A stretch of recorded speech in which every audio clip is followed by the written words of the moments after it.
Thank you. These guys really want to get their commission, I can tell already. Colonel McCaffrey, Command Sergeant Major Catterton, as well as a host of distinguished guests, visitors, families, and friends, and most importantly, the Bravo Company officer candidates. Command Sergeant Major Severino and I welcome you to today's graduation ceremony. We always start by asking the OCS alumni and the members of the OCS Alumni Association to please stand.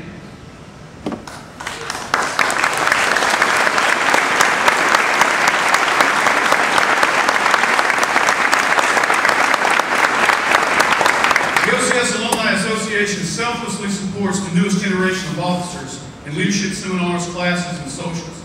I'd like to especially thank the OCS Alumni Association for generously donating today's graduation awards. Every OCS graduate in the Army remembers his platoon training officer and training NCO.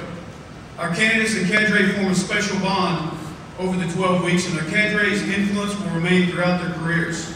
Today's cadre are led by the company commander, Captain Rick Sigler, and the company First Sergeant James Boone. These cadre are the heart and soul of the OCS program, a program that's charged with commissioning over 1/3 of the Army's newest officers.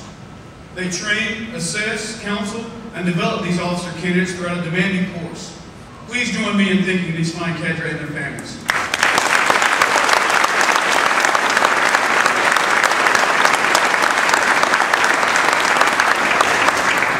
And now for Bravo Company.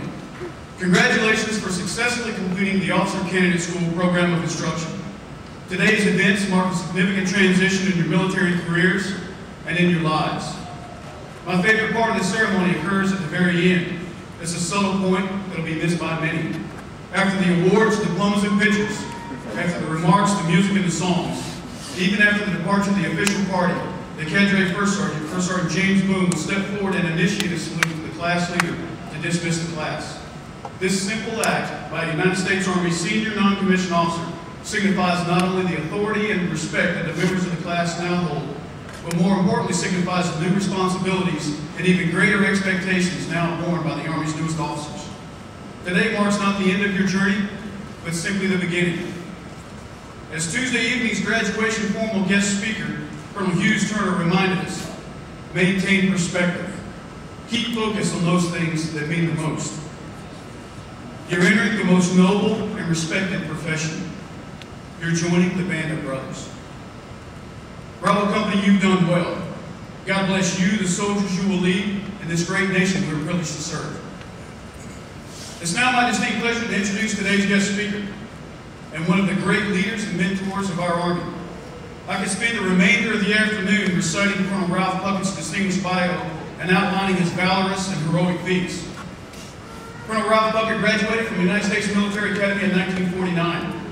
As a newly commissioned Second Lieutenant of Infantry, Colonel Puckett formed, trained, and commanded the 8th Army Ranger Company in Korea, earning the Distinguished Service Cross and 3 Purple Hearts for his actions on November 25th and 26th of 1950, only 18 months after earning his commission.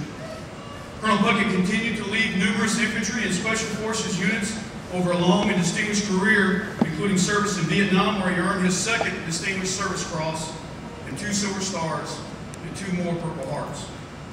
Colonel Puckett took the wisdom and experience gained in 56 years of leadership and combat and placed them in his book, Words for Warriors. His greatest contribution to our Army and our nation came after his retirement in public, private, and nonprofit sectors. I encourage you to read the remainder of his distinguished bio that's published in your program. Ladies and gentlemen, please help me in welcoming an amazing officer, a personal friend and mentor, and a national treasure, Colonel Ralph Puckett.